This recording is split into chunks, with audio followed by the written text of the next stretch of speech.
సెషన్‌కి ఆహ్, మీ అందరిని ఆహ్వానం చేస్తున్నా. I think people are very busy today. So, right అయితే ఎవరైతే జాయిన్ అయ్యారో వారికి ప్రత్యేకమైన వందనాలు.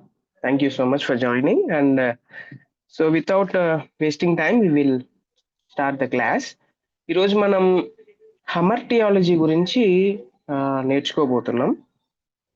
హమర్టియాలజీ. సో, ఆహ్, హమర్టియా అనంటే గ్రీక్‌లో సిన్ అని అర్థం అన్నమాట. పాపం అని అర్థం. సో, లేకపోతే దుష్టత్వం ఇట్లాంటి మీనింగ్స్ వస్తాయి. సో, అందుకే ఆ రూట్ వర్డ్ నుంచి వచ్చింది కాబట్టి ఆహ్, దీనికి హమర్టియాలజీ అని అంటారు. Study of sin are the study of doctrine of సిన్‌ని హమర్టియాలజీ అని అంటారు. సో, ఈరోజు నేను 3 లెసన్స్ మనం డిస్కస్ చేసుకోబోతున్నాం, నేర్చుకోబోతున్నాం. నెక్స్ట్ వీక్ లెసన్ 4 అనేది రెవరెండ్ సంగీత్ గారు దాన్ని కంటిన్యూ చేస్తారు. సో, ఈరోజు అప్ టు లెసన్ 3 వరకు we are going to discuss. So, right. ముందుగా పరిచయానికొస్తే పాపం అన్నది ఆహ్, ఒక తిరుగులేని సత్యం ఇది. దాన్ని అంగీకరించడం ఆహ్, మనుషులకి చాలా కష్టంగా ఉంటుంది. It is very difficult to accept that ఆహ్, వి ఆర్ సిన్నర్స్ అనేది it is very hard to know. So, అందులోనూ మన భారతదేశంలో ఆహ్, మనిషిని ఎట్లా వాళ్ళు చూస్తారంటే, మానవుడు మంచివాడని, దైవాంశ సంభూతుడని నమ్ముతారు మన భారతదేశంలో. సో, కాబట్టి పాపం గురించి మాట్లాడటం so, it is very difficult in this country. ఈ ఈ ఈ ఈ దేశంలో పాపం గురించి మాట్లాడడం చాలా కష్టం. They will never accept. ఎందుకంటే ఆల్రెడీ కొన్ని నోషన్స్ వారు నమ్ముతారు కాబట్టి. సో, నేటి సమాజం మనిషి మంచివాడని, అయితే ఈ మంచివాడిని వారి చుట్టూ ఉన్న పరిస్థితులు చెడుకు ప్రేరేపిస్తున్నాయని వాళ్ళు నమ్ముతారన్నమాట. ఓకే. అసలు మనిషి పాపి అని చెప్పడమే అతి పెద్ద తప్పు అని చాలా మంది భావిస్తారు. మిమ్ముని గురించి మీరు మంచివారని భావిస్తున్నారా అని అడిగితే, ఒకవేళ ఎవరినైనా ఇంటర్వ్యూ లాగా అడిగితే, దాదాపు 95% మేము మేము మంచివారం అని వాళ్ళు చెప్తారు. మేము మంచివాళ్ళమే అని చెప్తారు. సో, అయితే లోకంలో 95% వీళ్ళందరూ మంచివారైతే ఒకవేళ 95% మంచివాళ్ళైతే, లోకంలో ఇంత ఘోర దుర్మార్గాలు ఎందుకు జరుగుతా ఉన్నాయి? ఇఫ్ ఆహ్, హన్ న people are good and they are not sinners. So, ఎందుకింత ఘోరాలు జరుగుతా ఉన్నాయి అని ఒకవేళ అడిగితే ah, ah, there is no response for that. అందుకే ఎరిక్సన్ అనే ఒక థియోలాజియన్ 'ఇంట్రొడ్యూసింగ్ క్రిస్టియన్ డాక్ట్రిన్' అనే పుస్తకంలో పాపం గురించి చర్చించుట ఎందుకు కష్టం? పాపం గురించి ఒక వ్యక్తితో లేకపోతే ఒక కమ్యూనిటీతో మాట్లాడడం ఎన్ ఎందుకు కష్టం అని ఆయన కొన్ని రీజన్స్ చెప్పాడు. కొన్ని reasons. So many reasons are there. దాంట్లో నంబర్ 1 ఫస్ట్ రీజన్ ఎందుకు పాపం గురించి మాట్లాడడం కష్టం? అంటే ఫస్ట్ రీజన్ ఈస్ పాపం మరియు మరణం అన్నది ఆహ్, ఇది ఆహ్లాదకరమైన లేకపోతే హ్యాపీనెస్ ఇచ్చే అంటే సాటిస్ఫై చేసే అంశాలు గాదివి. అందుకని it is very difficult to preach and teach about sin. ఎందుకనంటే ఈ పాపము లేకపోతే మరణం ఇట్లాంటి మాటలు మాట్లాడుతున్నప్పుడు ఇట్లాంటి మాటలు మనల్ని నిరుత్సాహంలోకి తీసుకెళ్తాయి. మనం అంటే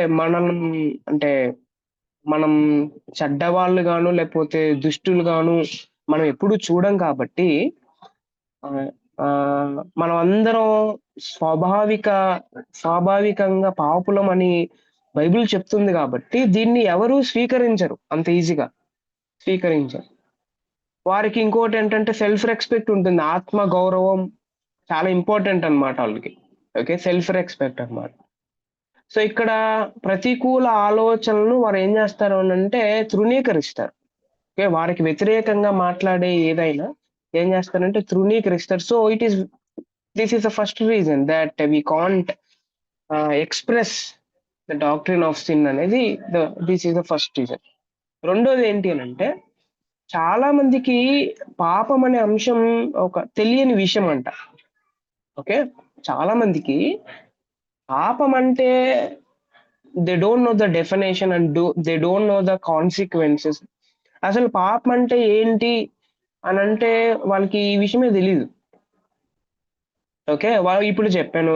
నేటి సమాజం ఏమనుకుంటున్నారు, ఈ మంచివాడని చెప్తున్న ఈ మనిషిని చుట్టూ ఉన్న పరిస్థితులు, సిచ్యుయేషన్స్ చెడ్డవాడిగా మార్చేస్తున్నాయి ఆ అని వీళ్ళు నమ్ముతారు. కాబట్టి ఇంకా నేనెందుకు పాపి, అసలు నేను కరెక్ట్ అని అంటారు అన్నమాట. ఓకే, థర్డ్ రీజన్ ఈస్, చాలా మంది ప్రజలు పాపము అనే విషయాన్ని గురించి అర్థం చేసుకోలేకపోతున్నారు. ఓకే, పాపం ఒక అంతరంగ శక్తి అని, సహజ స్థితి అని, నియంత్రణ శక్తి అని అనేకులకు తెలియదు ఇది. ఓకే, ఈ విషయం తెలియదు. పాపం నియంత్రిస్తుందని, ఇది స్వాభావికంగా ఉన్న స్థితి అని, ఇది నియంత్రణ చేస్తుంది మన మీద. They don't know. This is the third reason. And fourth reason ఏంటి అని అంటే, ఫోర్త్ రీజన్ ఒక ఒక ఒక ఫిలాసఫీ ఉంది, ఒక టీచింగ్. అదేంటంటే ఆధునిక ఉత్తరవాదం. ఓకే, ఆధునిక ఉత్తరవాదం అనేది ఒకటి ఉంది. సో ఈ ఆధునిక ఉత్తరవాదంలో తప్పు ఒప్పులు, మంచి చెడులు ఏవీ లేవు. ఇవి తప్పు ఒప్పులు లేవు, మంచి చెడులు ఏమి లేవు. అసలు నిర్దిష్ట సత్యాలు లేవే, నో అబ్సల్యూట్స్ ఆర్ దేర్. అది ఒక వ్యక్తి తాను తన కోణములో నుంచి చూసే విధానాన్ని బట్టి ఉంటుంది అని చెప్తారనమాట వీళ్ళు. నువ్వు మంచి చూస్తే అది మంచి, నువ్వు చెడుగా చూస్తే అది చెడు అని చెప్తారనమాట. కేవలం వ్యక్తులు, సమాజాలే మంచి చెడులను నిర్ణయిస్తాయి. సిచ్యుయేషన్స్, కమ్యూనిటీస్ ఇవే నిర్ణయిస్తాయి ఇది మంచి, ఇది చెడు అని. అందుకే పాపం గురించి లేకపోతే బైబిల్ బోధన అనేకులు తృణీకరిస్తారు. ఓకే, ఇవేంటి అని అంటే ఎరిక్సన్ చెప్పాడు ఇవన్నీ. ఓకే, ఇట్లాంటి వాదాలు లేకపోతే ఇట్లాంటి ఫిలాసఫీస్ ఉన్న రోజుల్లో మనం ఉన్నాం కాబట్టి, ప్రజలు ఆల్రెడీ వాళ్ళ మైండ్ లో పాపం అంటే, లేకపోతే కొంతమంది పాపం అంటే తెలీదు, కొంతమంది ఏమో సిచ్యుయేషన్స్ ఇట్లా చేస్తున్నాను అనుకుంటున్నారు, కొంతమందికి అసలు తెలీదు. సో ఇట్లాంటి వారి మధ్య మనం పాపం గురించి ప్రీచ్ చేయాలంటే, లేకపోతే పాపం గురించి ఏదైనా చెప్పాలంటే, గాస్పుల్ ప్రీచ్ చేయాలనంటే ఇట్ ఈస్ వెరీ డిఫికల్ట్. చాలా కష్టం అనే విషయం మనం అర్థం చేసుకోవాలి. అందుకే we have to work hard. మనం చాలా కష్టపడాలి. దేవుడు మనకు సహాయం చేయకోకుండా మన జ్ఞానంతో మనం టీచ్ చేయడానికి, లేకపోతే మన జ్ఞానంతో మనం టీచ్ చేయడానికి ట్రై చేస్తే ఆర్గ్యుమెంట్స్ వస్తాయి, కానీ పశ్చాత్తాపం రాదు అనే విషయం మనం అర్థం చేసుకోవాలి. అందుకే దేవుడి సహాయం చాలా అవసరం. సో నా యాజ్ ఎ క్రిస్టియన్స్ అంటే దేవుడి గురించి నేర్చుకునే వాళ్ళంగా, అమర్తియాలజీ గురించి మనం నేర్చుకోవాలంటే, అసలు పాపం అంటే ఏంటి, what is the definition of sin అనే క్వశ్చన్ అడిగితే, so we have so many explanations ఉన్నాయి. Will see that. So Westminster అనే క్లుప్త ప్రశ్నోత్తరి పాపాన్ని ఇలాగా నిర్వచించింది. The definition of sin. Okay, ఏం చెప్పింది అని అంటే, sin is any want of conformity to or transcription of law of God అని చెప్పింది. తెలుగులో మనం చదవడానికి ప్రయత్నం చేద్దాం. దేవుని ధర్మశాస్త్రమునకు అనుగుణంగా లేకపోవట, లేదా దేవుని ధర్మశాస్త్రమును అతిక్రమించుట పాపం అని చెప్తుంది. దేవుని ధర్మశాస్త్రానికి అనుగుణంగా లేకపోవడం, లేకపోతే అతిక్రమించడం పాపం అని వెస్ట్ మిన్స్టర్ క్లుప్త ప్రశ్నోత్తరి వారు నిర్వచించారు the definition of sin. So అయితే దీని డెఫినేషన్ అంటే, ఒక్కొక్క పదానికి మనం ఎక్స్ప్లెనేషన్ చేసుకుంటూ వెళ్తే, పాపము అనగా దేవుని ధర్మశాస్త్రానికి అనుగుణంగా ఉండకపోవడం. పాపం అనగా దేవుని ధర్మశాస్త్రాన్ని అతిక్రమించుట. సో ఇప్పుడు అనుగుణంగా ఉండకపోవుట అంటే అర్థం ఏంటి? అనుగుణంగా ఉండకపోవడం. ఒక పని చెప్తే దానికి వ్యతిరేకంగా ఉండడం. ఓకే. ఇదేంటంటే ఆహ్, ఒక వ్యక్తి ఏదైనా పని జెప్పాడు. దానికి నెగెటివ్‌గా okay. This is a negative expression అన్నమాట. దేవుడు ఒక పని జెప్పాడు. ఓకే. దేవుడు ధర్మశాస్త్రంలో ఒక పని జెప్పాడు అనంటే దానికి అలా ఉండకోకుండా వేరేలాగా ఉండటం అన్నమాట. Negative expression. ఇంకోటి దాంట్లో లింక్ చేశాడు ఆ వ్యక్తి ఏంటి అనంటే అతిక్రమించుట అనే పదాన్ని కూడా ఆయన పెట్టాడన్నమాట. అతిక్రమించుట అంటే ఏంటి? It defines about works. క్రియాశీల లేదా సానుకూల పదం అన్నమాట. ఇదేంటి అనంటే పనికి సంబంధించిన పైందేమో నెగెటివ్ ఎక్స్‌ప్రెషన్ అయితే రెండోదేమో క్రియకు సంబంధించిన విషయం అన్నమాట. ఓకే. క్రియకు సంబంధించిన విషయం. పైన negative expression it starts within our heart లోపల నుంచి. ఒక పని చెప్తే నేనేం చేసేది నీకు అని లోపల నుంచి వచ్చే ఎక్స్‌ప్రెషన్ ఏమైతే ఉందో అనుగుణంగా లేకపోవడం. రెండోదేంటో ఆ లోపల నుంచి వచ్చిన నెగెటివ్ ఎక్స్‌ప్రెషన్ నేను క్రియల ద్వారా నేను చేస్తాను. అదేంటి అనంటే అతిక్రమించుట అనే విషయాన్ని మనం అర్థం చేసుకోవాలి. సో, అందుకే గ్రీకు భాషలో అతిక్రమం అన్న మాటకు పారాబాసిస్ అని అంటారనమాట. సో, పారాబాసిస్ అని అంటారు. ఫర్ ఎగ్జాంపుల్ దేవుడు ఒక విషయాన్ని చెప్పాడు. దొంగతనం చేయొద్దు అని చెప్పాడు. 10 ఆజ్ఞల్లో మనందరికి తెలుసు. సో, మనం దొంగతనం చేసినప్పుడు ఆయన ధర్మశాస్త్రాన్ని ఓకే. దేవుడు చెప్పిన ధర్మశాస్త్రాన్ని అతిక్రమించాం అని అర్థం అన్నమాట. ఓకే. అతిక్రమించాం అని అర్థం. అర్థమవుతుంది గదా! సో, దీంట్లో ఒకవేళ మనం ఇంకా డెప్త్‌గా వెళ్ళడానికి ప్రయత్నం చేస్తే, దేవుని ప్రమాణాలు ఏమైతే ఉన్నాయో, ప్రిన్సిపల్స్ ఏమైతే ఉన్నాయో, దేవుని ప్రమాణాలకు అనుగుణంగా ఉండకపోవటం పాపం. దీనిని గ్రీకు భాషలో హమర్టియా అని అంటారు. ఇప్పుడే చెప్పాను స్టార్టింగ్‌లోనే ఇంట్రడక్షన్‌లో. హమర్టియా అంటారు. సో, దీని వర్డ్ మీనింగ్ ఎక్కడి నుంచి రూట్ వర్డ్ గురించి మనం ఆలోచన చేస్తే, సో, ఈ రూట్ వర్డ్ గురించి ఆలోచన చేస్తే ఈ మాట ఎందుకు ఉపయోగిస్తారంటే విలువిద్య రంగంలో ఆర్చరీలో సో, విలువిద్య రంగంలో నుండి వచ్చిందని మనం చెప్పొచ్చు. ఒకడు తన బాణాన్ని గురి మీదికి ప్రయోగించినప్పుడు ఓకే. ప్రయోగించినప్పుడు ఆ బాణం ఒకవేళ గురి తప్పి వేరే చోట పడితే అప్పుడు వాళ్ళు ఏమంటారంటే గ్రీక్ వాళ్ళు హామర్టియా అంటారనమాట. Okay. Missing the goal or missing the mark. Okay. విలువిద్యలో హమర్టియా అనే పదాన్ని ఉపయోగిస్తారు. సో, గురి తప్పుట అనేది దీని ప్రధాన మీనింగ్ అన్నమాట. ప్రధాన అర్థం. సో, బైబిల్‌లో దేవుని నీతి ప్రమాణాల విషయంలో okay. The righteousness of God and principles of God ఆ విషయంలో గురి తప్పితే వాటి ప్రకారం చెయ్యలేకపోతే then it is defined as హమర్టియా. దాన్ని పాపం అని నిర్వచించారు. అందుకే దేవుని నైతిక ధర్మశాస్త్రమునకు చర్యలో ఓకే. చర్యలంటే పనుల్లో, మనస్తత్వంలో అంటే హార్ట్‌లో it defines about the personality, behavior. మనస్తత్వంలో లేదా స్వభావములో అనుగుణంగా ఉండకపోవడం లేకపోతే విఫలం అవ్వడం ఏంటి అనంటే పాపం అని చెప్తాడు వేన్ గ్రూడెన్ గారు. దేవుని ఓకే. దేవుని మారల్స్‌కు లేకపోతే దేవుని నైతిక ధర్మశాస్త్రానికి చర్యలో గాని, మనస్తత్వంలో గాని, లేకపోతే స్వభావంలో గాని లోపల అనుగుణంగా లేకపోతే విఫలమైతే ఆ పని చేయకపోతే then it is called as sin అని చెప్తాడు వేన్ గ్రూడెన్ గారు. ఫర్ ఎగ్జాంపుల్ చర్యల గురించి ఆలోచన చేస్తే దొంగతనం చేయడం, నరహత్య చేయడం, అబద్ధం ఆడటం ఇవన్నీ చర్యల గురించి. మనస్తత్వం గురించి ఆలోచన చేస్తే పొరుగువానిది ఏది ఆశించదు లోపల నుంచి వచ్చేదన్నమాట. కోప్పడద్దు అది లోపల నుంచి వచ్చేది. ద్వేషం చూపొద్దు, మోసం చూపొద్దు. ఓకే.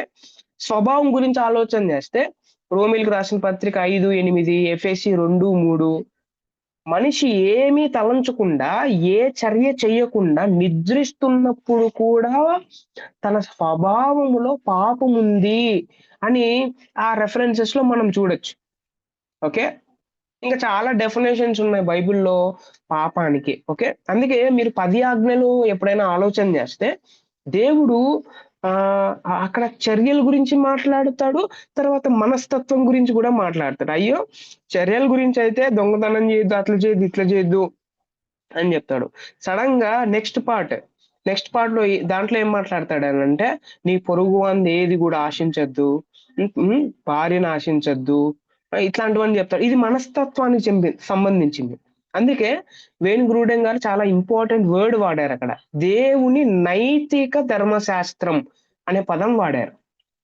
ఓకే, సో దానికి ఆ పనులు ఏమైతే ఉన్నాయో దాని విఫలం అవ్వడమే ఇట్స్ ఎ సిన్. అందుకే ఇప్పుడు పాపం అంటే మనం ఎలా ఆలోచన చేయాలి? పాపం అంటే కేవలం క్రియలకు సంబంధించింది కాదు. పాపము అంటే ఇట్ డిఫెండ్స్ అబౌట్ మన స్వభావం, మన మనస్తత్వంలో కూడా దేవుడి నైతిక ధర్మశాస్త్రానికి వ్యతిరేకంగా ఆలోచన చేయడం కూడా పాపమే అనేది మనం అర్థం చేసుకోవాలి. అందుకే చాలా రెఫరెన్సెస్ ఉన్నాయి బైబిల్లో.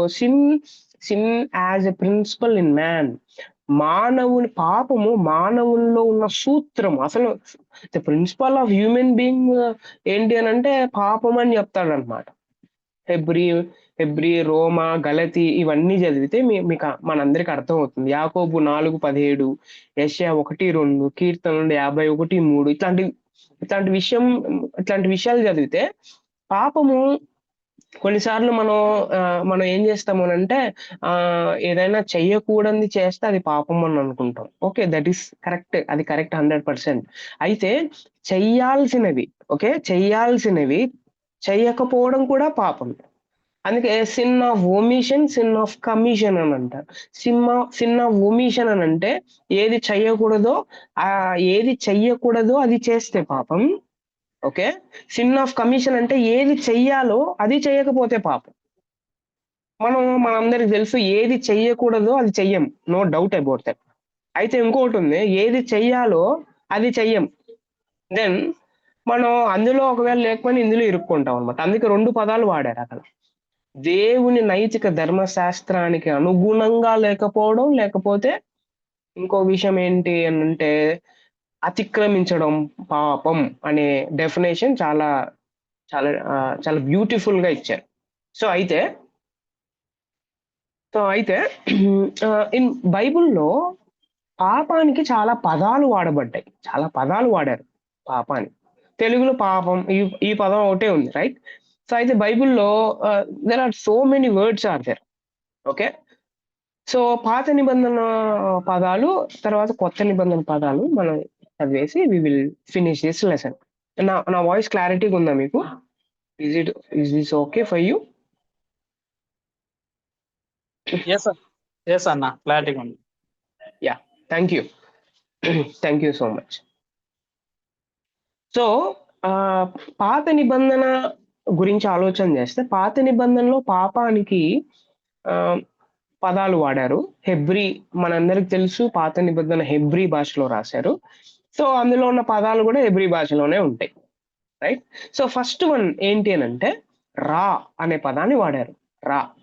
ఓకే, సో ఈ పదం మనం ఎక్కడెక్కడ చూడొచ్చు అంటే ఆదికాండం 2వ అధ్యాయంలో చాలా రెఫరెన్సెస్ ఉన్నాయి. సో అది ముందు వెళ్తున్నప్పుడు మనం చూడడానికి ప్రయత్నం చేద్దాం. సో ఈ రా అనే పదానికి, ఈ మాటకు చెడు, దుష్టము అంటే దుష్ట, లేకపోతే ఆహ్లాదకరము కాని, లేకపోతే విపత్తు, లేకపోతే హాని, లేకపోతే తప్పు, ఇన్ని అర్థాలు వస్తాయన్నమాట రా అనే పదానికి.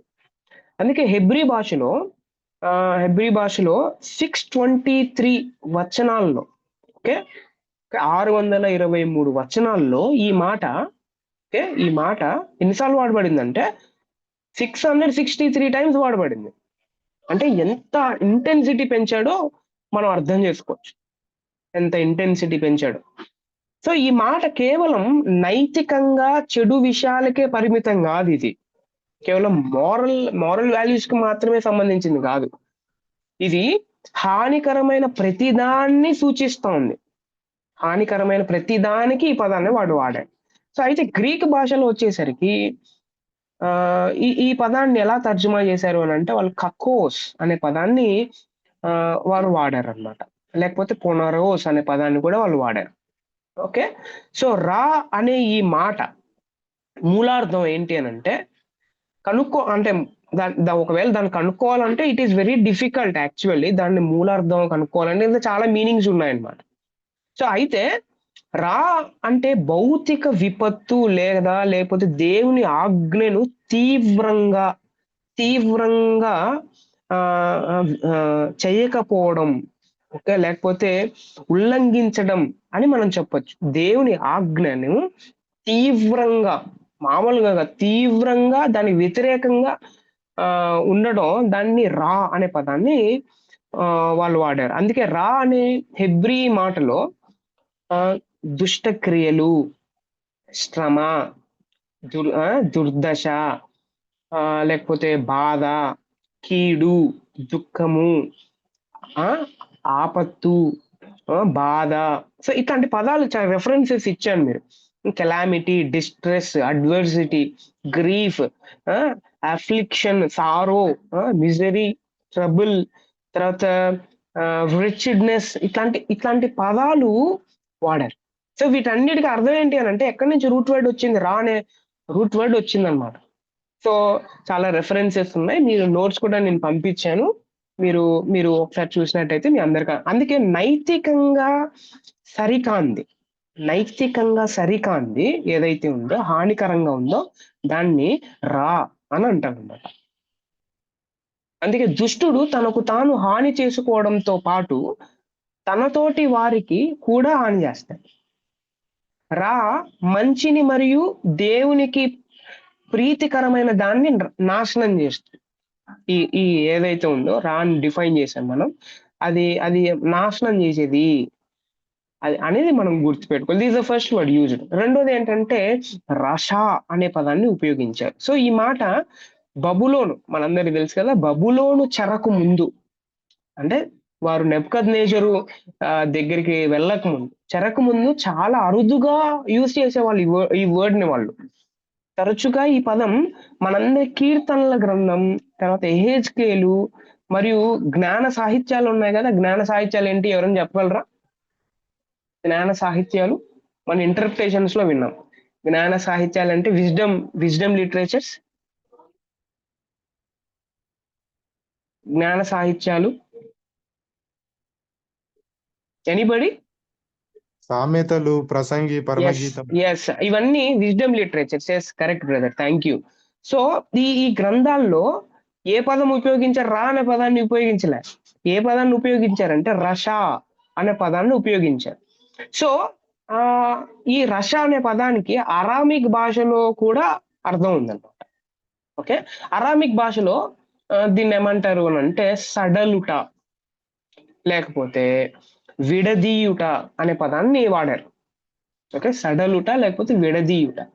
కాబట్టి రష అని అంటే ఏంటి అని అంటే కీలు తప్పుట. అంటే అర్థం ఏంటి కీలు తప్పుట అంటే? మనందరికీ తెలుసు, కీలు అంటే మన జాయింట్ కదా. ఓకే, కీలు తప్పుట అని అంటే ఉండవలసిన ప్లేస్ లో ఉండకపోవడం. ఓకే, డిస్జాయింట్ లేకపోతే డిస్జాయింటెడ్, లేకపోతే ఇంకో పదాన్ని ఉపయోగిస్తారు, అదేంటి అని అంటే డిస్లొకేటెడ్. అయ్యందా ఎప్పుడైనా గేమ్స్ ఆడేటప్పుడు, స్పోర్ట్స్ ఆడేటప్పుడు డిస్లొకేట్ అయింది ఎముక అని అంటా ఉంటారు కదా. So then what will happen? Dislocate అయితే ఏమవుతుంది? సో సివియర్ పెయిన్ ఉంటుంది. ఓకే, సరికాని విధంగా నియంత్రించబడుట, ఓకే, అసాధారణం, అబ్నార్మల్, ఓకే, దుష్టత్వం, ఇట్లాంటి పదాలన్నీ వాడబడ్డాయి అన్నమాట. ఇట్లాంటి పదాలన్నీ వాడబడ్డాయి. సో యోబు, యెషయా, so many references are there. So దీనికి అర్థం చాలా అసౌకర్యం, గందరగోళం, తమకు మరియు తమ చుట్టూ వారికి ఉండే వారికి వాళ్ళు ఏం చేస్తారు అని అంటే వాళ్ళు కలుగు చేస్తారన్నమాట. సో వాళ్ళే పెయిన్ గా ఫీల్ అవ్వడం కాదు, ఓకే, వాళ్ళు ఏం చేస్తారు అని అంటే వాళ్ళ పెయిన్ అందరికి ఇస్తారు అనమాట.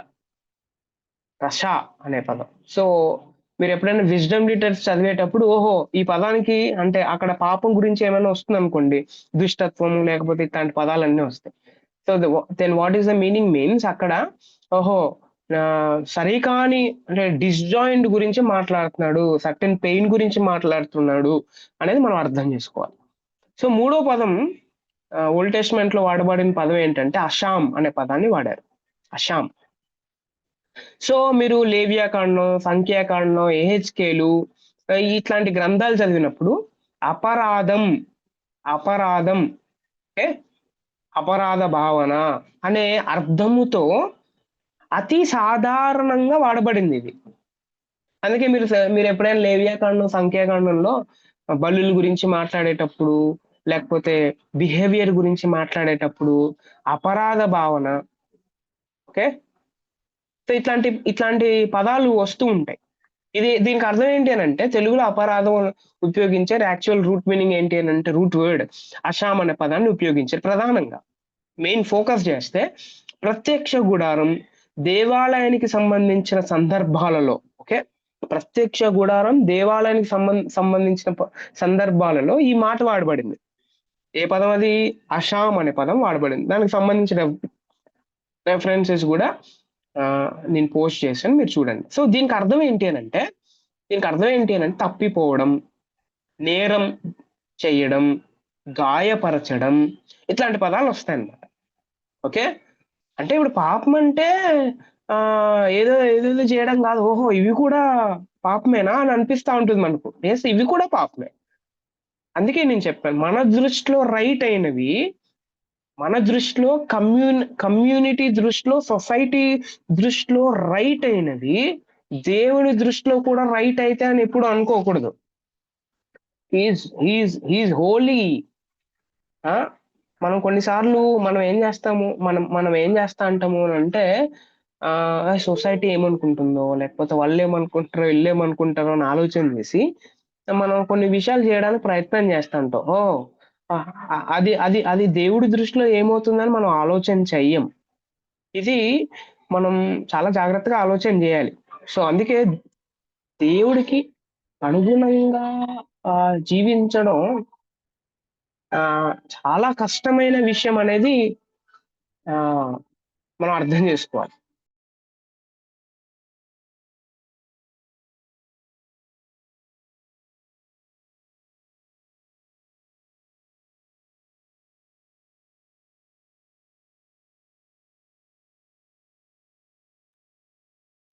So right.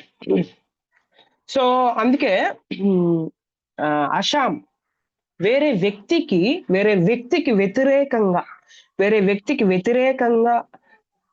ఏదైనా పని చేస్తా ఉంటే దెన్ ఆ పదం అప్పుడు పాపం అనే పదాన్ని ఎట్లా ఉపయోగిస్తారంటే అషామ్ అనే పదాన్ని ఉపయోగిస్తారు. అందుకే గాయపరచబడిన వారికి నష్టపరిహారం చెల్లించుట ద్వారా, ఓకే, అపరాధికి ఉపశమనం కలుగుతుంది. ఇదే యేసు ప్రభు మనందరి కోసం చేశాడు. ఓకే, ఈ అపరాధం ఏమైతే ఉందో, గిల్టీనెస్ ఏమైతే ఉందో, అంతిమంగా చివరికి వచ్చేసరికి దేవుని ఎడల జరిగించినది అని ఇక్కడ ఈ ప్రత్యక్ష గుడం లేకపోతే దేవాలయంలో ఆ కాంటెక్స్ట్ లో మనం చూస్తే ద మెయిన్ ఫోకస్ ఏంటి అని అంటే that will be the main focus. Okay, దేవుని ఎడల జరిగించింది ఇది, దేవునికి వ్యతిరేకంగా ఉంది ఇది అనేది ప్రధాన తలంపు. తప్పు, నిర్లక్ష్యం, అజ్ఞానం, ఇట్లాంటి పదాలు, ఇట్లాంటి విషయాలు వచ్చేస్తున్నప్పుడు అదేంటి అని అంటే ఆ అజ్ఞానం కూడా పాపమేనా, నిర్లక్ష్యం కూడా పాపమే అని బైబిల్ చెప్తుంది అన్నమాట. ఓకే, ఒకడు తెలిసి చేసినా తెలియక చేసినా, ఓకే, ఒక వ్యక్తి తెలియక చేసినా లేకపోతే తెలిసి చేసినా అది అపరాధం. ఆ వ్యక్తి అపరాధే అవుతాడు. కాబట్టి మనం ఏం చేయాలి ఆ టైంలో అంటే ప్రాయశ్చిత్తం ద్వారానే అతనికి రిలీఫ్ కలుగుతుంది అనే విషయం చేశారు.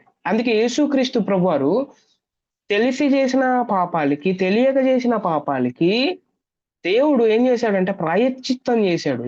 ఏం చేశాడు ప్రాయశ్చిత్తం అని అంటే తన ప్రాణాన్ని పెట్టాడు. దానివల్ల ఎవరికి రిలీఫ్ వచ్చింది? ఆయనకు కాదు, ఎవరికి ఉపశమనం కలిగిందంటే మనుషులకు ఉపశమనం కలిగింది, అపరాధికి ఉపశమనం కలిగింది. రైట్. నాలుగోది ఏంటంటే హఠ అనే పదాన్ని ఉపయోగించారు. సో ఇది 600 టైమ్స్ వాడారు అనమాట ఓల్డ్ టెస్ట్మెంట్ లో. సో దీని ప్రధాన అర్థం ఏంటి అని అంటే గురి తప్పడం, మిస్సింగ్ ద మార్క్. కొత్త నిబంధనలో హమర్టియా అనే పదాన్ని ఉపయోగించారని చెప్పాను కదా. అంటే దీనిలో గురి తప్పుట మాత్రమే కాదు, సరికాని దానిని కొట్టుట, టు హిట్ ద వ్రాంగ్ అనే మీనింగ్ కూడా వస్తుంది. సరికాని దాని వైపు వెళ్ళడం కూడా పాపమే అనేది చెప్తుంది అనమాట. అందుకే decision making is more important in your life. సరికాని దాని వైపు బాగా ఆలోచన చేసి తర్వాత you have to take decision. అంతా అయిపోయిన తర్వాత ఓహో అనవసరంగా ఇట్లా చేసేసాను అని అనుకోవడంలో అది మీనింగ్లెస్ అనేది మనం అర్థం చేసుకోవాలి. సో అందుకే ప్రమాణం నుండి, ప్రిన్సిపల్ నుండి తొలగిపోవడం అనే అర్థం కూడా దీని కిందకు వస్తుంది. సో అయితే ఈ హఠ అనే పదాన్ని చాలా చాలా పదాలు వాడారు. తప్పిదమని, అతిక్రమం అని, హాని అని, నేరం అని, పాతకం అని, చాలా చాలా వర్డ్స్ దీనికి ట్రాన్స్లేషన్ గా వాడారు. ఇంకో మాటలో చెప్పాలంటే నైతిక చెడు, విగ్రహారాధన మరియు కర్మకాండల పాపానికి వాడారు ఈ పదం, హఠ అనే పదాన్ని. విగ్రహారాధనకి సంబంధించి, లేకపోతే మారల్ వాల్యూస్ కి వ్యతిరేకంగా చెడు చేయడం, ఇట్లాంటి సందర్భాల్లో హఠ అనే పదాన్ని వాడారు. రైట్. ఇంకొక పదాన్ని వాడారు, అదేంటంటే అవోన్ అనే పదాన్ని వాడారు. సో దీనికి అపరాధం లేకపోతే దోషం అని, గిల్ట్ లేకపోతే ఇనిక్విటీ అనే 2 అర్థాలు ఉన్నాయి. సో ఇందులో వంకర అనే భావం వస్తుంది అనమాట. వంకర అంటే తెలుసు, ఒక వంకర అంటే ఎలా పడితే అలా పోవడం అనమాట, ఇష్టానుసారంగా. సో దేవుని యొక్క చక్కని నీతి మార్గాలు ఉంటే ఈ వ్యక్తి ఏం చేస్తాడంటే ఉద్దేశపూర్వకంగా, వాంటెడ్ గా, విల్లింగ్ఫుల్లీ ఏం చేస్తాడు అని అంటే దీని నుంచి ఎట్లా పడితే అలాగ తన ఇష్టానుసారంగా వంకర త్రోవలలో నడవడం. అప్పుడు ఆ ఓన్ అనే పదాన్ని ఉపయోగించారు. సో ఈ పదానికి తర్జుమా చేయబడిన పదాలు ఏంటంటే అన్యాయం, అధర్మం, తర్వాత భక్తిహీనత, కీడు, దుష్టత్వం, ఇట్లాంటి పదాలు వాడబడ్డాయి. భక్తిహీనత పాపమా? పాపం. కీడు చేయడం పాపమా? పాపం. ఓకే. అధర్మం పాపమా? పాపం. అన్యాయం చేయడం పాపమా? పాపం. అయితే వర్డ్ చేంజ్ అయింది అంతే. ట్రాన్స్లేషన్ లో వర్డ్స్ డిఫరెంట్ గా వాడారు అంతే. ఓకే. కానీ ద మెయిన్ ప్రిన్సిపల్ ఏంటి అని అంటే పాపం నుంచే వచ్చాయి ఇవన్నీ అనేది మనం అర్థం చేసుకోవాలి. రైట్. సో నెక్స్ట్ పదం మనం ఆలోచన చేసినట్టయితే షఘా లేకపోతే షఘాగ్ అనే పదాన్ని వాడారు. తప్పు చేయుట లేదా గొర్రె వలె తొలగిపోవడం, లేకపోతే త్రాగుబోతులాగా తొలగిపోవడం అనే ప్రధాన అర్థాలు ఉన్నాయి. ఓకే. సో తొలగిపోయే ధోరణి కలిగి ఉండడం, తప్పు చేయడం, పొరపాట్లు చేయడం, అనుకోకుండా చేసే తప్పులు ఉన్నాయన్నమాట. అనుకోకుండా అంటే వాంటెడ్ కాదు, అనుకోకుండా తప్పు, అది కూడా పాపమేనా? అది కూడా పాపమే. అది కూడా. అందుకే ఆయన లాంటి పరిశుద్ధుడు ఎవ్వరు లేడు అని ప్రభుని ఎందుకు అన్నారు అని అంటే ఆయన అనుకోకుండా లేకపోతే తెలియకోకుండా అట్లా కూడా చేయడు అనమాట ఆయన తప్పులు. ఓకే. ఈ వోంట్ డూ, మ్యాజెస్టీ హోలీనెస్ కలిగిన వాడు ఆయన. ఈ విషయాన్ని మనం అర్థం చేసుకోవాలి. ఓకే. ఆయనకు ఎవరు సాటి రారు. రైట్. నెక్స్ట్ హా అనే పదాన్ని ఉపయోగించారు. సో దీనికి అర్థం ఏంటంటే దూరంగా తిరుగుట, వ్యాండర్ అవే అని అర్థం వస్తుంది. ఒక వ్యక్తి తాను చేసిన పాపం యొక్క విస్తృతి తనకు తెలియకపోయినా ఆ వ్యక్తి చేసిన పాపం ఉద్దేశపూర్వకంగా చేసినది, దాని ప్రమాదవశాత్తు చేసినది కాదు. ఓకే. అది అది అది ఉద్దేశపూర్వకంగా చేసింది అది. అది వాంటెడ్ గా చేసింది అది. అదే పనిగా చేసిన దాన్ని టాహ్ దూరంగా తిరుగుట అనే పదాన్ని వాడారనమాట. అదే పనిగా చేసింది, వాంటెడ్ గా చేసింది. ఓకే, వాంటెడ్ గా. సో దీనికి ఇంకా మీరు రెఫరెన్సెస్ చదివగలిగితే వాంటెడ్ గా ఏమేం చేస్తాము అనే విషయాన్ని మీకు వస్తే దెన్ అప్పుడు టాహ్ అనే పదం వస్తుంది అనమాట, వ్యాండర్ అవే. రెండేదంటే పేష లేకపోతే భాష అనే పదాన్ని ఉపయోగించారు. తిరుగుబాటు చేయడం. తిరుగుబాటు చేయడం అంటే ఒక వ్యక్తి ఏదైనా చేస్తే దానికి నీ మాటలు నేను వినాలా, ఇలాగ ఉండాలా నేను అని ఇట్లాంటి పదాలు వచ్చినప్పుడు భాష, పేష అనే పదాన్ని ఉపయోగిస్తా. అతిక్రమించుట, మించిపోవుట, చాలా మించిపోయినవరా నువ్వు, ఆ తలకెక్కింది నీకు, ఇట్లాంటి పదాలు వాడుతూ ఉంటారు కదా. సో దెన్ సో ఇట్లాంటి భాష, పేష అనే మీనింగ్స్ వస్తాయి అన్నమాట. ఇది కొన్ని సందర్భాలలో మానవ రాజులకు వ్యతిరేకంగా తిరుగుబాటు చేయడం.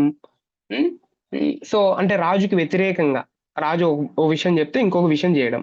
సో అట్లా ఆ టైంలో ఆ కాంటెక్స్ట్ లో ఈ పదాన్ని వాడారు. దేవునికి వ్యతిరేకంగా తిరుగుబాటు చేయడం. ఇజ్రాయెల్ ప్రజలు చాలా సార్లు తిరుగుబాటు చేశారు, మనందరికీ తెలుసు. సో వారు అంటే క్రియారూపకంగా చేస్తే ఈ రోజుల్లో ఉన్న వాళ్ళు క్రియలే కాదు, లోపల హార్ట్ లో కూడా తిరుగుబాటు చేసేస్తున్నారు. ఓకే, సో సో దాని సారాంశం గురించి ఒకవేళ ఆలోచన చేస్తే, పాపం ప్రాథమికంగా దేవుని ఎడల మనం చూపే అవిధేయత. రెండోది కేవలం గురి తప్పడం కాదు, సరికాని గురిని కొట్టడం కూడా పాపమే. అది కూడా ఉద్దేశపూర్వకంగా చేయడం కూడా పాపమే. పాపానికి అనేక కోణాలు ఉన్నాయి. అందుకే పాత నిబంధనలో పాపానికి అనేక పదాలు వాడబడ్డాయి. మన దృష్టిలో ఎట్లుంటుందంటే, పాపం అనే పదం కనబడితే అదే పాపం అని అనుకుంటాం అన్నమాట. అలా కోణాలు ఉన్నాయి, చాలా వర్డ్స్ వాడబడ్డాయి పాత నిబంధనలో. సో వాటన్నిటి గురించి ఆలోచన చేస్తూ మనం మన లైఫ్ రిఫ్లెక్ట్ చేయగలిగితే then it will be very very precious and very meaningful devotion అవుతుంది. అందుకే ఇంటర్ప్రిటేషన్ అనేది చాలా ఇంపార్టెంట్ అనేది మనం అర్థం చేసుకోవాలి. ఇంటర్ప్రిటేషన్ అనేది చాలా ఇంపార్టెంట్. రైట్, పాత నిబంధనలో చాలా పదాలు చూసాం. ఇప్పుడు కొత్త నిబంధనలో చూద్దాం. కొత్త నిబంధనలో మనందరికి తెలుసు హమర్టియా అనే పదాన్ని ఉపయోగించారు. 300 టైమ్స్ ఉపయోగించారు ఈ పదాన్ని, 300 టైమ్స్. Okay, 300 times. హఠ అనే మాటకు సాన్నిహితంగా ముడిపడి ఉందన్నమాట. సో హిబ్రూ భాషలోని హఠ, ఇప్పుడు విన్నాం కదా, హఠ అనే పదం ఉంది హిబ్రూ భాషలోని. సో హఠ అనే పాదకు అంటే ఆ మాటకు లింక్ ఏంటి అని అంటే హమర్టియా అనే విషయం మనం అర్థం చేసుకోవాలి.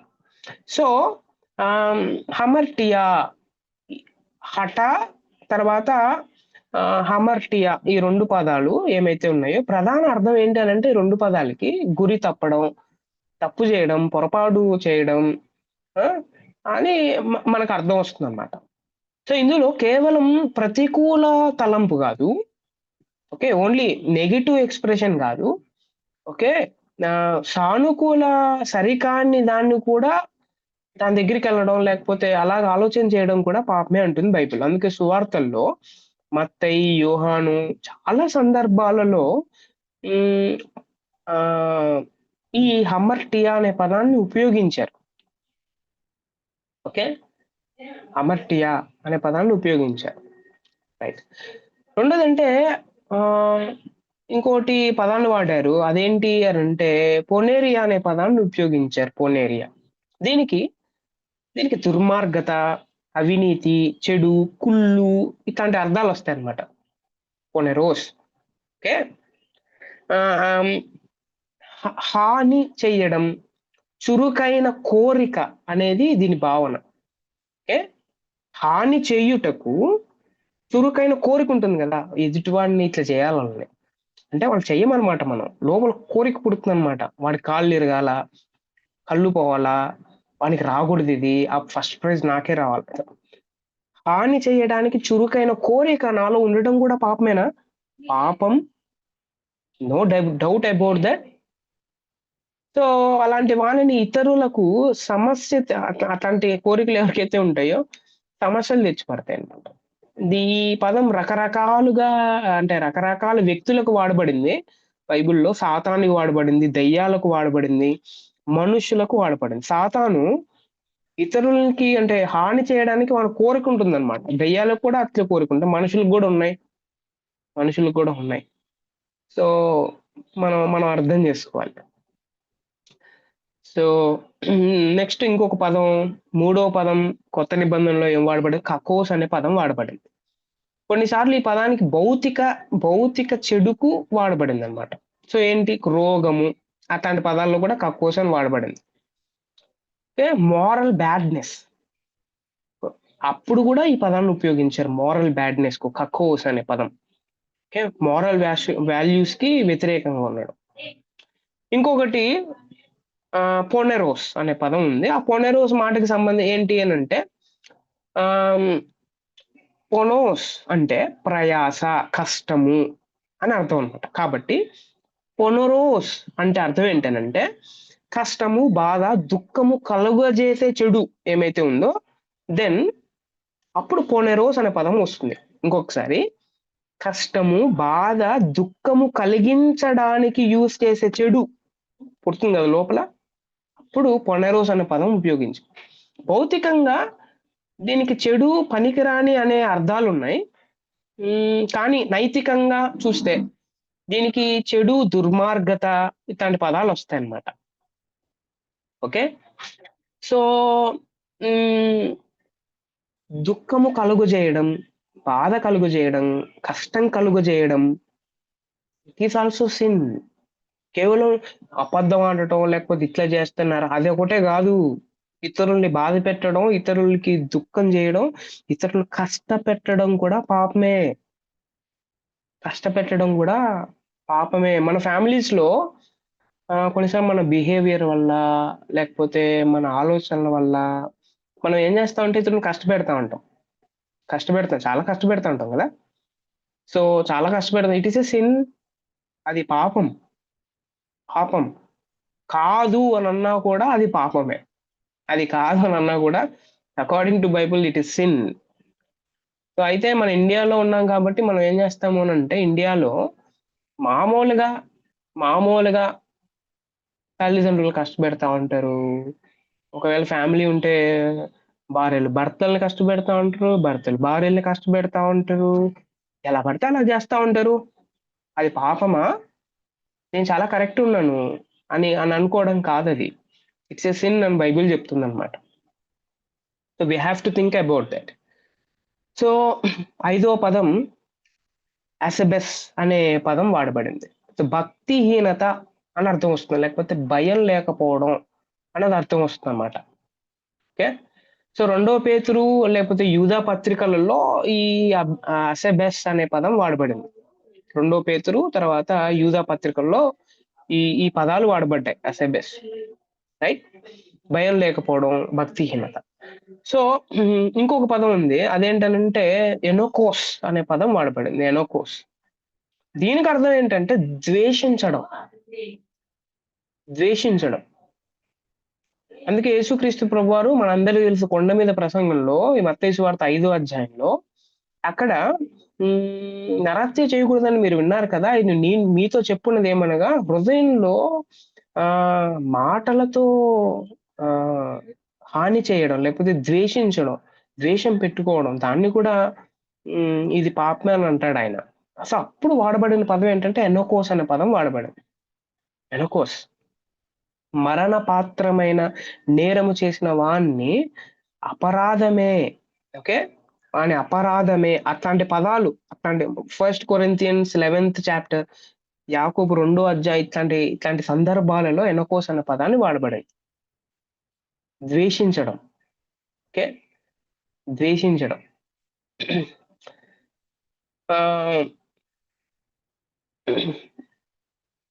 ఇంకో మాటలో చెప్పాలంటే దీనికి ఒక చిన్న ఎక్స్ప్లెనేషన్ చెప్పుకోవాలంటే, పాపులు ఎవరైతే ఉన్నారో దేవుని న్యాయమును రద్దు చేసినప్పుడు,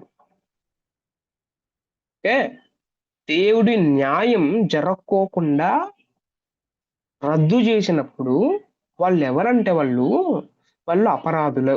వాళ్ళు అపరాధులు. ఓకే. ఇంకొకసారి, దేవుడి న్యాయం ఆల్రెడీ ఉంది. అది కాదు నాకు వేరేది కావాలా, లేకపోతే వాళ్ళ ఇష్టానుసారంగా వాళ్ళు రద్దు చేసినప్పుడు, అది లేకోకుండా చేసినప్పుడు, దెన్ వాళ్ళు ఎవరు అనంటే అపరాధులు. శిక్షకు బాధ్యులైపోతారు అనే విషయాన్ని మనం అర్థం చేసుకోవాలి. దేవుడి న్యాయం చాలా విషయాల్లో ఉంది. ఫర్ ఎగ్జాంపుల్ దేవుడు దేవుడు ఒక సిస్టాన్ని పెట్టాడనమాట. సో, ఒక సిస్టమ్ ఉంది. సో, ఏంటి ఆ సిస్టము అని ఒకవేళ ఆలోచన చేస్తే ఎకాలజీ, ఎన్వైర్న్మెంట్, దేవుడు సృష్టిలో ఒక సిస్టాన్ని పెట్టాడు. సో, దానికి వ్యతిరేకంగా రద్దు చేసేసి మన ఇష్టానుసారంగా పొల్యూషన్‌ని పెంచడం, లేకపోతే సో, చాలా రకాలుగా పొల్యూషన్ జరుగుతా ఉంటాయి. సో, అది కూడా పాపం. అది కూడా పాపమే. అది కూడా పాపమే. అందుకే మనం ఆలోచన చేయాలి అంటే, దేవుడి న్యాయాన్ని జరిగించడానికి మనం ప్రయత్నం చేయాలి. దేవుడి న్యాయాన్ని జరిగించడానికి ప్రయత్నం చేయాలి. సో, ఇవన్నీ చాలా సెన్సిటివ్‌గా ఆలోచన చేసేవి. సో, ఇవి మనసు పెట్టి మనం ఆలోచన చేసినప్పుడు ఆహ్, సో, నీతిగా లేకపోతే దేవునికి అనుగుణంగా జీవించడం ఎంత కష్టమో మనకు అర్థమవుతుందండి. అంత ఈజీ కాదు. Right. Let us go to another word, అడికియా. అడికియా. సో, ఇదేంటంటే హ్మ్, అవి అవి అ అవినీతి అనే ప్రస్తావన వచ్చినప్పుడు అడికియా అనే పదం వస్తుంది. అవినీతి.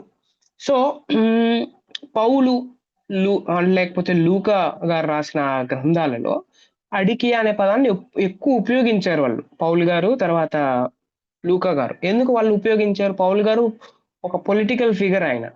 లూకా గారు గూడా ఆయన డాక్టర్. ఓకే. అండ్ హిస్టోరియన్ ఆయన. సో, వాళ్ళు ఆ విధంగానే ఆలోచన చేస్తారు గాబట్టి అవినీతి, సో, అడికి అనే పదాన్ని ఉపయోగించారు వాళ్ళు. సో, ఇంకోటేంటి డికాయోస్ అనే అంటే డికాయోస్. ఓకే. డికాయోస్ అంటే నీతిమంతుడు అని అర్థం. డికాయోస్. అడికియా అనంటే అవినీతిపరుడు అని అర్థం అన్నమాట. ఓకే. సో, అవినీతి. అవినీతి అంటే ఏంటి? మళ్ళీ నీతిమంతుడు ఎవరు? దేవుడొక్కడే నీతిమంతుడు. నీతి వాక్యాలు ఎవరు దేవుడొక్కడే నీతి వాక్యాలు చెప్పగలడు. నీతిగా జీవించమని చెప్పగలడు. ఇంకెవరు చెప్పలేరు. సో, దానికి వ్యతిరేకంగా ఉండడం, వ్యతిరేకంగా జేయడం ఏమైతే ఉంటో దెన్ దట్ ఈస్ కాల్డ్ ఏంటి అనంటే అన్‌రైచియస్‌నెస్ అనే పదాన్ని ఉపయోగిస్తారు. అవినీతి. ధర్మశాస్త్రానికి వ్యతిరేకంగా ఉండడం. అనోమోస్ అనే పదం గూడా ఉపయోగించారు. నోమోస్ అంటే ధర్మశాస్త్రం అని అర్థం మామూలుగా నోమోస్ అంటే. అనోమోస్ అంటే ధర్మ విరోధి అని అర్థం. లేకపోతే ధర్మహీనుడు, ధర్మం చెయ్యడు. అట్లాంటి పదాలొచ్చి కాంటెక్స్ట్ వచ్చినప్పుడు అనోమోస్ అనే పదాన్ని ఉపయోగిస్తారు. అందుకే దోషము, అతిక్రమము ఇట్లాంటి పదాలున్నాయన్నమాట. దీనికి ట్రాన్స్‌లేషన్ అనోమోస్‌కి. సో, ధర్మశాస్త్రాన్ని ఉల్లంఘించుట దీని ప్రధానమైన అర్థం అన్నమాట. ధర్మశాస్త్రాన్ని ఉల్లంఘించుట. ఓకే. మనం ధర్మశాస్త్రం అంటే కొన్నిసార్లు ఆదికాండం లేకపోతే నిర్గమాకాండం ఈ 5 కాండాలే అనుకుంటారు ధర్మశాస్త్రం అంటే. కొత్త నిబంధనలో రచయితలు కొన్నిసార్లు 5 కాండాలని ధర్మశాస్త్రం అన్నారు. కొన్నిసార్లు కీర్తనల గ్రంథాన్ని ధర్మశాస్త్రం అన్నారు. కొన్నిసార్లు ప్రవక్తల గ్రంథాన్ని వాళ్ళ కాంటెక్స్ట్ ప్రకారం వాళ్ళు ఏం చేశారు అనంటే, కొన్నిసార్లు ధర్మశాస్త్రం చాలా మీనింగ్స్ ఉంటాయన్నమాట. ఓకే. సో, అది ఇంటర్ప్రిటేషన్‌లో ధర్మశాస్త్రం గురించి నేర్చుకునేటప్పుడు మనం నేర్చుకున్నాం. ధర్మశాస్త్రం అంటే కేవలం 5 కాండాలే మిగతావన్నీ ధర్మశాస్త్రం కాదు అని అనుకోద్దండి. రచయిత ప్రకారం ధర్మశాస్త్రం అంటే ఏంటో సో, వారి సైడ్ నుంచి, వారి లెన్స్‌లో నుంచి మనం చూడ్డానికి ప్రయత్నం చేయాలి. సో, అందుకే యూదులైనా, అన్యులైనా ధర్మశాస్త్రాన్ని ఉల్లంఘించడం, హ్మ్. దాన్ని అనుగుణంగా చెయ్యకపోవడం ఏమైతే ఉందో, దెన్ అనోమోస్ అనే పదాన్ని ఉపయోగించారు. దాని రెఫరెన్సెస్ సెకండ్ థెసలోనికన్స్, తర్వాత రెండో పేతురు, మొదటి తిమోతి. ఆ! సో, చాలా విషయాలున్నాయన్నమాట. సో, ఇట్లాంటి వారికి మళ్ళేంటి వాట్ ఈస్ ద రిజల్ట్ అంటే శిక్ష. ఖచ్చితంగా రోమా 2:12 వచనం ప్రకారం. నెక్స్ట్ పదం ఏంటి అంటే 9వ పదం పారాబాసిస్ అనే పదం వాడబడింది. పారాబాసిస్ అంటే అతిక్రమము అని అర్థం. ఖచ్చితంగా ఆజ్ఞను అతిక్రమించడం. పొరపాటున కాదు, ఖచ్చితంగా వాంటెడ్ గా విల్లింగ్ఫుల్లీ అతిక్రమించడం ఏమైతే ఉందో అప్పుడు ఏంటి పారాబాసిస్ అనే పదాన్ని ఉపయోగించారు. ఓకే, ప్రధానంగా చెప్పాలంటే పారాబాసిస్ అంటే ప్రక్కకు తొలగిపోవడం, లేకపోతే అధిగమించడం, అతిక్రమించడం అనే మీనింగ్స్ వస్తాయి. గాస్పల్స్ లో లేకపోతే పాలెన్ ఎపిజల్స్ లో మీరు చూస్తే ధర్మశాస్త్రాన్ని అతిక్రమించినప్పుడు, దేవుని నైతిక ధర్మశాస్త్రానికి అతిక్రమించినప్పుడు అది దేవుని ఉగ్రతను రేపుతుంది అని మనం చూడొచ్చు. సువార్తల్లో ఉంటాయి ఇవి. సువార్తల్లో పాలెన్ ఎపిజల్స్ లో దేవుని నైతిక ధర్మశాస్త్రానికి వ్యతిరేకంగా అతిక్రమించినప్పుడు దేవుని ఉగ్రతకు వాళ్ళు పాత్రలు అవుతారంట. ఓకే, దేవుని ఉగ్రతకు వాళ్ళు పాత్రలు అవుతారు అనేది మనం అర్థం చేసుకోవాలి. తర్వాత అగ్నోయమా అనే పదాన్ని వాడారు.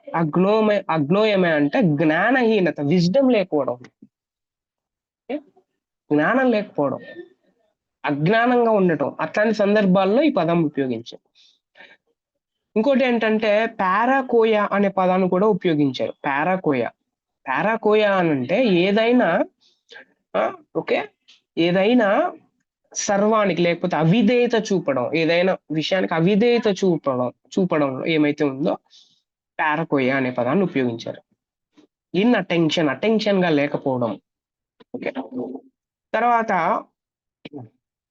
పొరాప్టోమా అనే పదం ఉపయోగించి, పొరాప్టోమా అని అంటే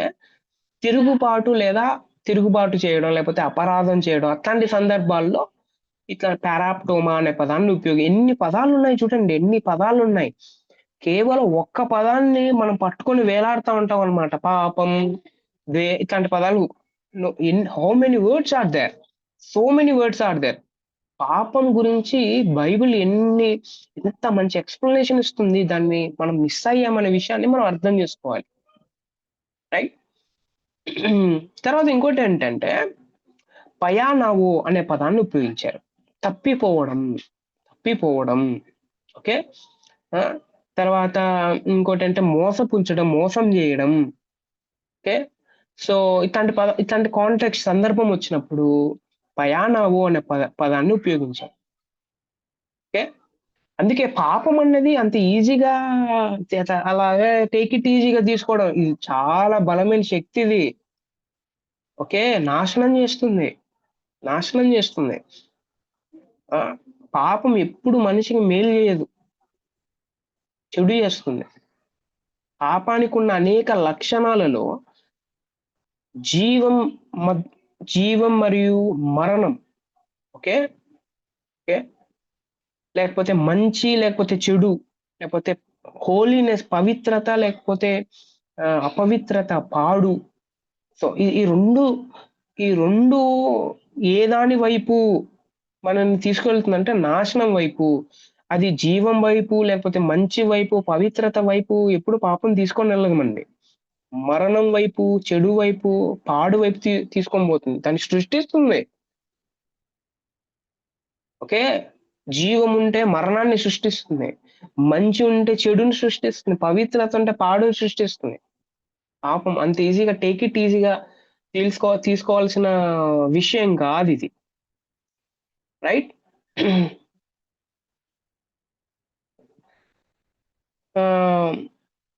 అందుకే దేవుడి యొక్క కృప లేకపోతే పాపులు నిజంగా శవాలు నడిచినట్టే.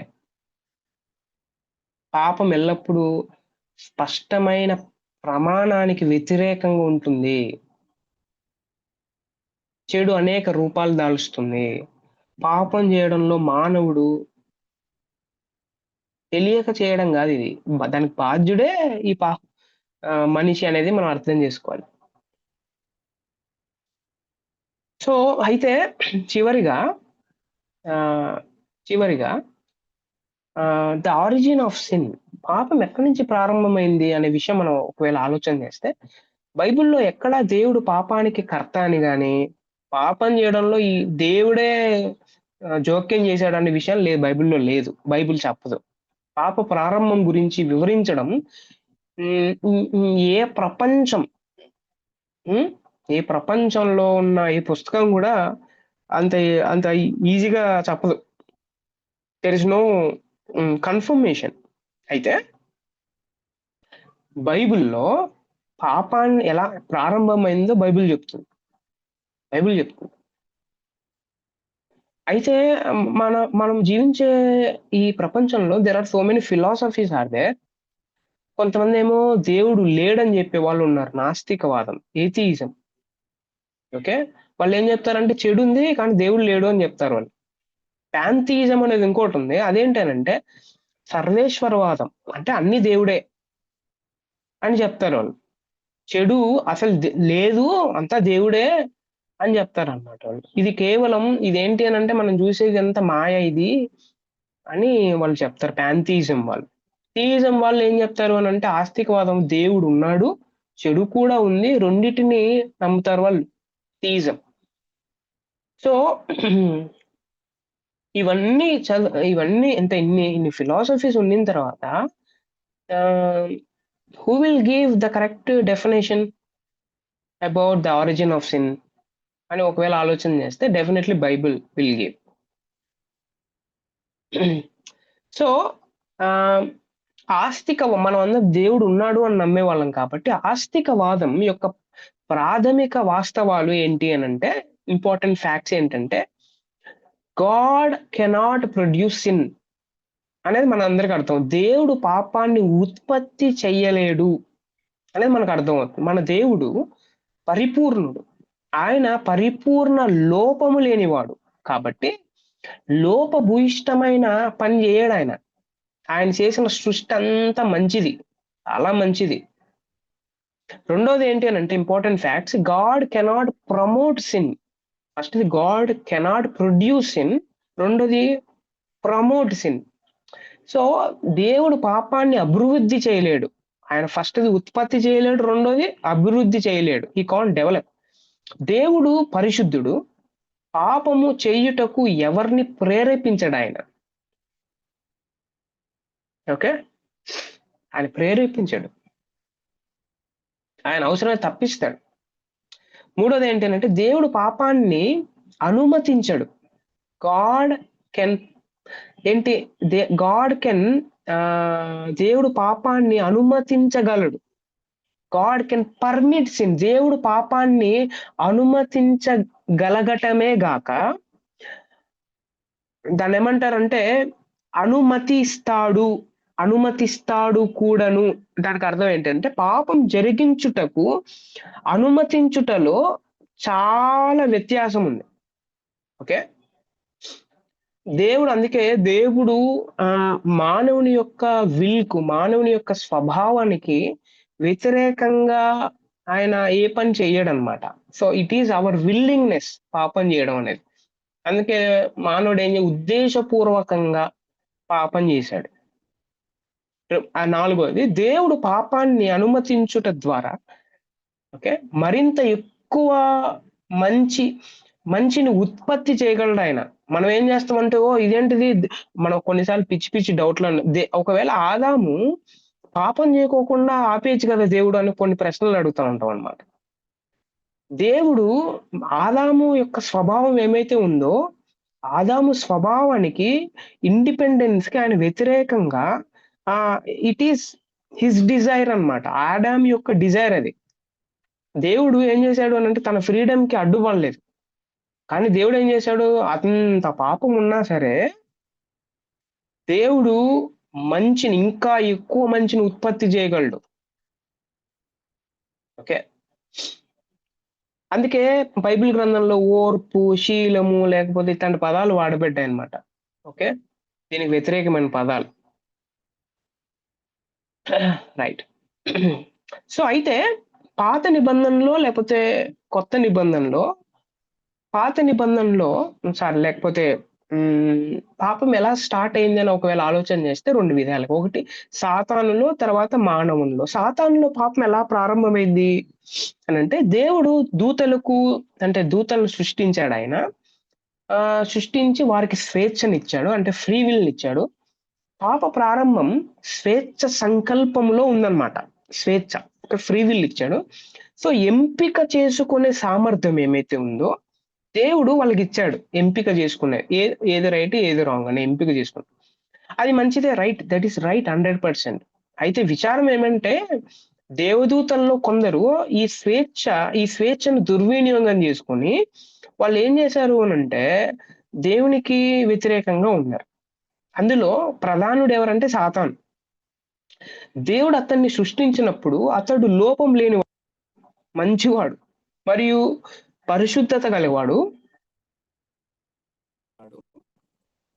అయితే సమయంలో విశ్వము సృష్టింపబడక పూర్వం తాను గర్వించి తన స్థితిలో తృప్తి చెందక దేవునితో సమానత్వం కోరాడన్నమాట.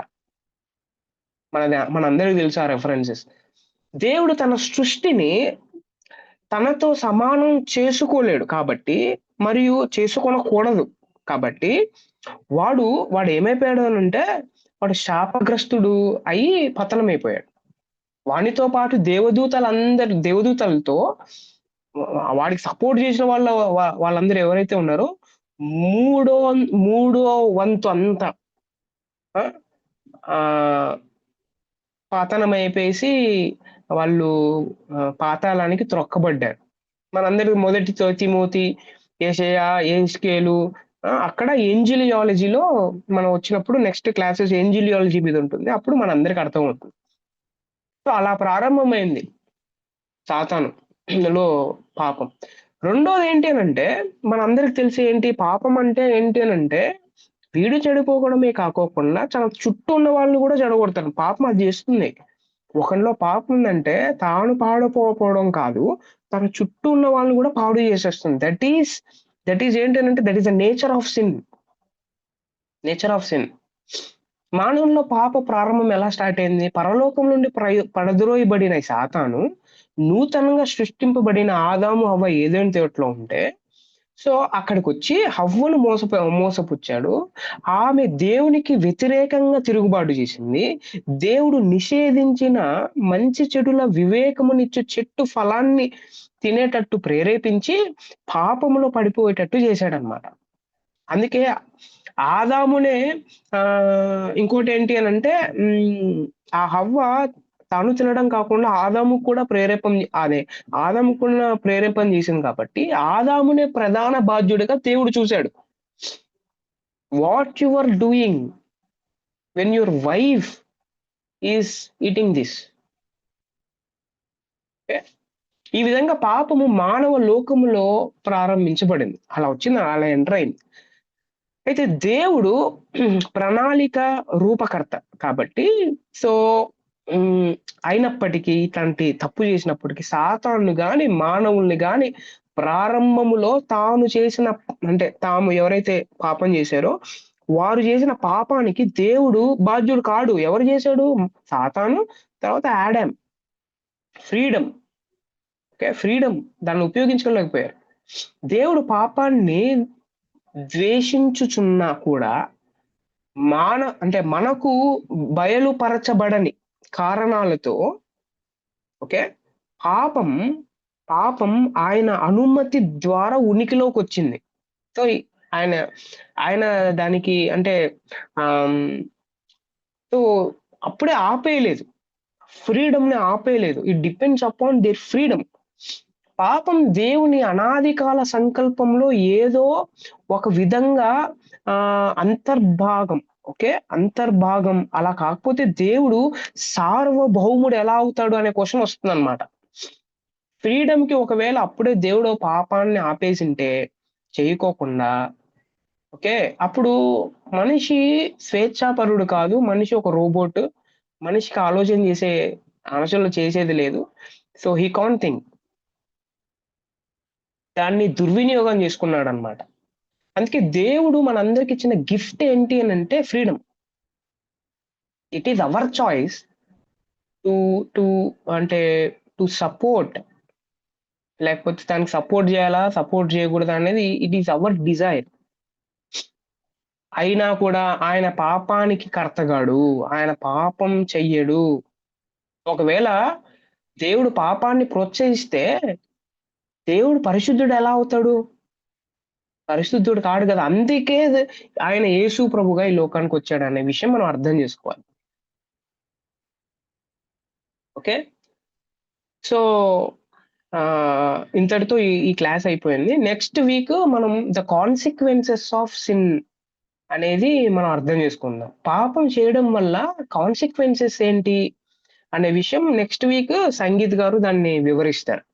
Right, so this is the class for today.